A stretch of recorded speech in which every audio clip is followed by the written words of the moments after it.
সুপ্রিয় দর্শক, আজকে আমরা কথা বলবো ইসলাম কাদের ধর্ম।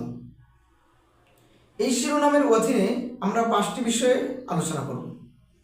1 নম্বর হলো আল্লাহ কাদের, 2 নম্বর নবী কাদের, 3 নম্বর কোরআন কাদের, 4 নম্বর ইসলাম কাদের, 5 নম্বর আমরা কাদের। তো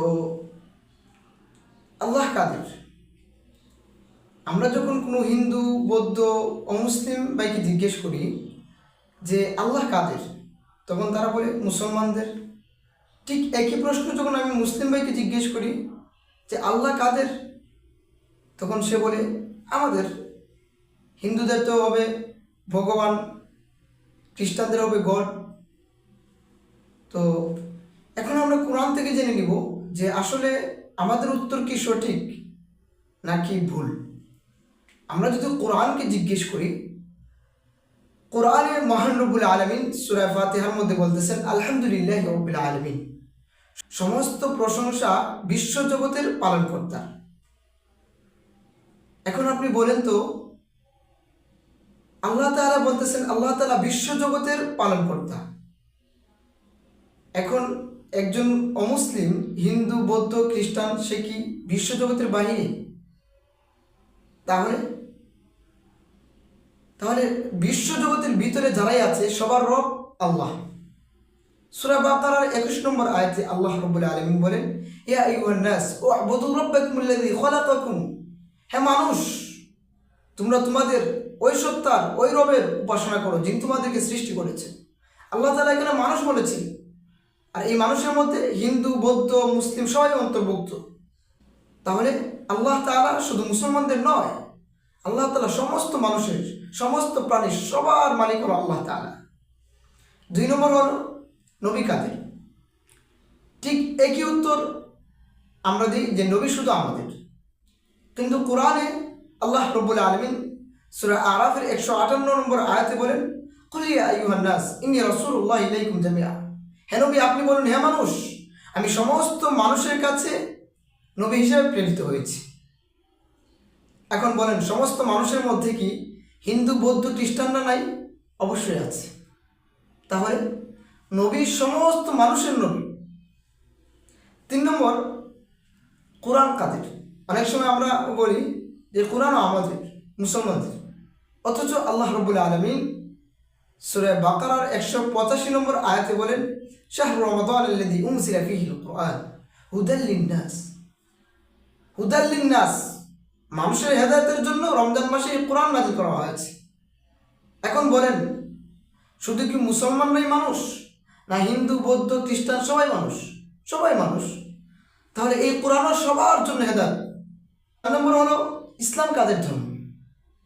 আমরা তো অনেক সময় মনে করি ইসলাম শুধু মুসলমানদের জন্য। না, পৃথিবীতে একমাত্র ইসলাম ধর্ম যেটা সকল মানুষের জন্য, এবং সেটা সৃষ্টিকর্তার পক্ষ থেকেই এসেছে।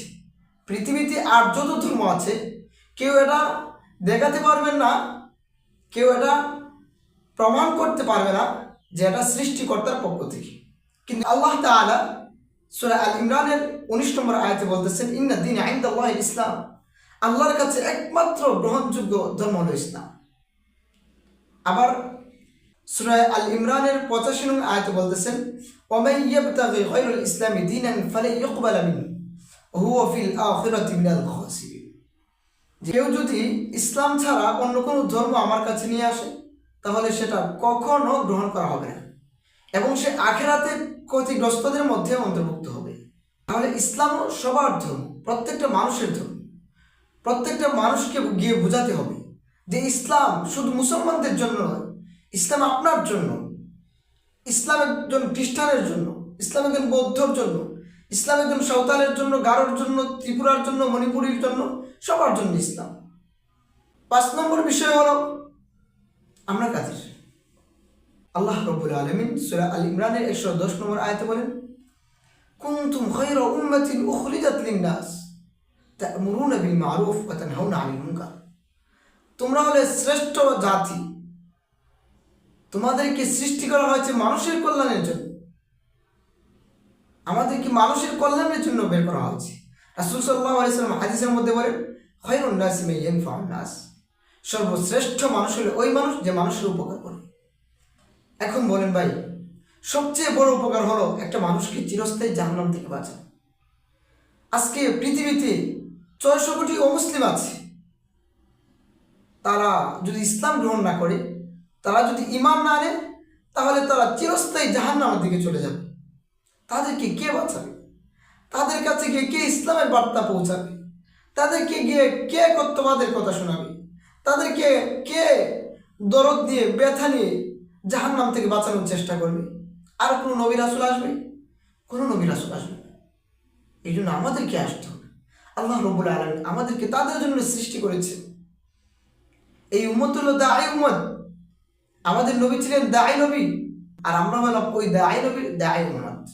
এই জন্য আল্লাহ রাব্বুল আলামিন আমাদেরকে অমুসলিমদের মাঝে দাওয়াতি কাজ করার তৌফিক দান করুন।